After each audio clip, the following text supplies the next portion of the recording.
Bismillahirrahmanirrahim.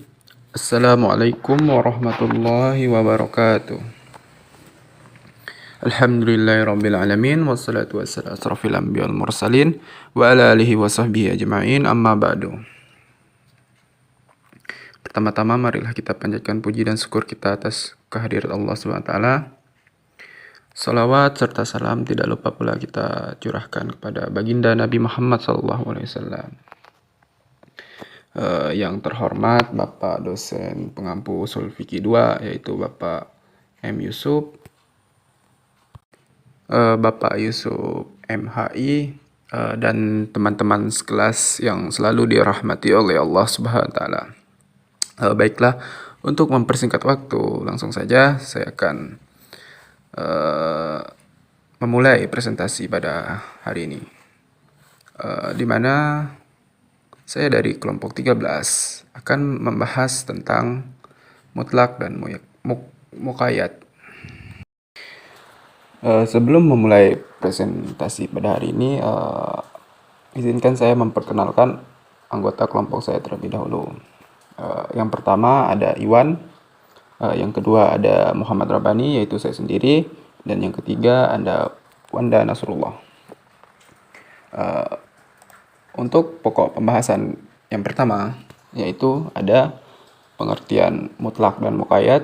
Yang kedua ada bentuk-bentuk lafaz mutlak dan muqayyad. Yang ketiga ada hukum lafaz mutlak dan muqayyad. Dan yang terakhir ada hal-hal yang diperselisihkan dalam mutlak dan muqayyad. Untuk pengertian mutlak dan muqayyad akan dibahas oleh saya sendiri. Baiklah, yang pertama pengertian mutlak dan muqayyad. Menurut kata bahasa Arab, kata mutlak dari segi bahasa berarti suatu yang dilepas atau tidak terkait. Dari akar kata yang sama lahir kata tolak atau talak, yakni lepasnya hubungan suami maupun istri sudah tidak saling terikat. Sedangkan kata muqayyad dari segi bahasa berarti ikatan yang menghalangi sesuatu yang memiliki kebebasan gerak atau terikat atau mempunyai batasan. Pengertian mutlak dan muqayyad secara terminologi atau menurut bahasa itu ada beberapa. Pakar Al-Quran diantaranya, yang pertama itu ada Mana Al-Qatan. Menurut Mana Al-Qatan sendiri, mutlak adalah lafaz yang menunjukkan suatu hakikat atau dalam suatu kelompok tanpa suatu kait atau pembatas. Hanya menunjukkan suatu zat tanpa ditentukan yang mana dari kelompok tersebut. Sedangkan muqayyad adalah lafaz yang menunjukkan suatu hakikat dengan kait atau pembatas. Menurut Abdul Hamid Hakim, mutlak adalah lafaz yang menunjukkan sesuatu yang hakikat tanpa ada satu ikatan dari beberapa ikatannya. Sedangkan muqayyad adalah lafaz yang menunjukkan sesuatu hakikat dengan ada satu ikatan dari beberapa ikatannya.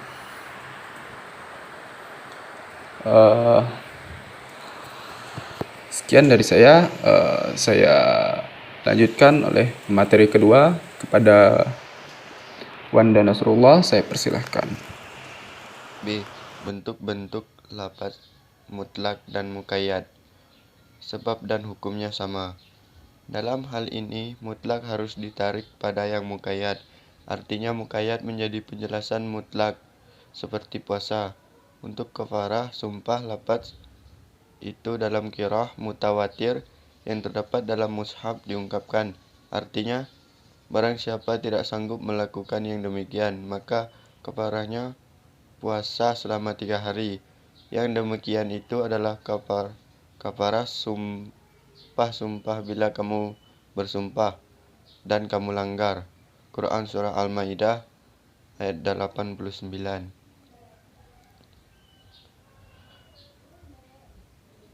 Pengertian lafaz yang mutlak ditarik kepada yang muqayyad karena sebab yang satu tidak akan menghendaki dua hal yang bertentangan.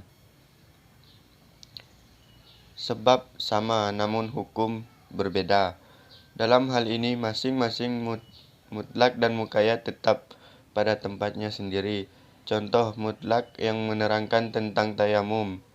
Artinya tayamum ialah sekali mengusap debu untuk muka dan kedua tangan. Hadis riwayat Ammar. Contoh muqayyad yang menerangkan tentang wudu. Artinya, basuhlah mukamu dan tanganmu sampai siku. Quran Surah Al-Maidah ayat 6. Ayat yang muqayyad tidak bisa menjadi penjelas hadis yang mutlak karena berbeda hukum yang dibicarakan yaitu wudu dan tayamum meskipun sebabnya sama yaitu hendak sholat atau karena hadas. Sebab berbeda namun hukum sama. Dalam hal ini ada dua pendapat. Menurut golongan Syafi'i, mutlak dibawa kepada muqayyad. Menurut golongan Hanafi dan Makiyah, mutlak tetap pada tempatnya sendiri, tidak dibawa kepada muqayyad. Contoh mutlak dalam firman Allah. Artinya, orang-orang yang menjihar istrinya, kemudian mereka hendak menarik apa yang mereka ucapkan, maka wajib atasnya memerdekakan hamba sahaya sebelum keduanya bercampur. Quran Surah Al-Mujadalah ayat 3. Contoh muqayyad dalam firman Allah. Artinya barang siapa yang membunuh orang mukmin dengan tidak sengaja karena kekeliruan, maka hendaklah membebaskan seorang hamba yang mukmin. Quran Surah An-Nisa ayat 92. Kedua ayat di atas berisi hukum yang sama, yaitu pembebasan budak. Sedangkan sebabnya berbeda, yang ayat pertama karena jahir dan yang ayat kedua karena pembunuhan yang tidak sengaja. Sebab dan hukum berbeda. Dalam hal ini masing-masing mutlak dan muqayyad tetap pada tempatnya sendiri. Muqayyad tidak menjelaskan mutlak. Contoh mutlak dalam firman Allah. Artinya pencuri lelaki dan perempuan, potonglah tangannya. Contoh muqayyad dalam firman Allah. Artinya, wahai orang mukmin, apabila kamu hendak salat, maka hendaklah basuh mukamu dengan tanganmu sampai siku. Quran Surah Al-Maidah ayat 6. Ayat yang muqayyad tidak bisa penjelas yang mutlak karena berlainan sebab yaitu hendak salat dan pencurian, dan berlainan pula dalam hukum yaitu wudu dan potong tangan. Oke, baiklah. Terima kasih pada Wanda Nasrullah. Lanjut, materi yang terakhir akan disampaikan oleh Iwan. Kepada Iwan saya persilahkan. C. Hukum lafal mutlak dan muqayyad. Nas yang mutlak hendaklah tetap dipegang sesuai dengan sifat kemutlakannya, selama tidak ada dalil yang membatasinya. Begitu juga dengan muqayyad. Lafal mutlak menjadi tidak terpakai jika ada lafal muqayyad yang menjelaskan sebab dan hukum tersebut. D. Hal-hal yang diperselisihkan dalam mutlak dan muqayyad. 1. Kemutlakan dan kemuqayyadan terdapat pada sebab hukum, namun masalah dan hukumnya sama. Menurut jumhur ulama dari kalangan Syafi'iyah, Malikiyah, dan Hanafiyah, dalam masalah ini wajib membawa mutlak pada muqayyad. Oleh sebab itu, mereka tidak mewajibkan zakat fitrah pada hamba sahaya, sedangkan ulama Hanafiyah tidak mewajibkan membawa lafal mutlak dan muqayyad. Oleh sebab itu, ulama Hanafiyah mewajibkan zakat fitrah atas hamba sahaya secara mutlak. Yang kedua, mutlak dan muqayyad terdapat pada nas yang sama hukumnya, namun sebabnya berbeda. Masalah ini juga diperselisihkan menurut ulama Hanafiyah. Tidak boleh membawa mutlak pada muqayyad, melainkan masing-masingnya berlaku sesuai dengan sifatnya.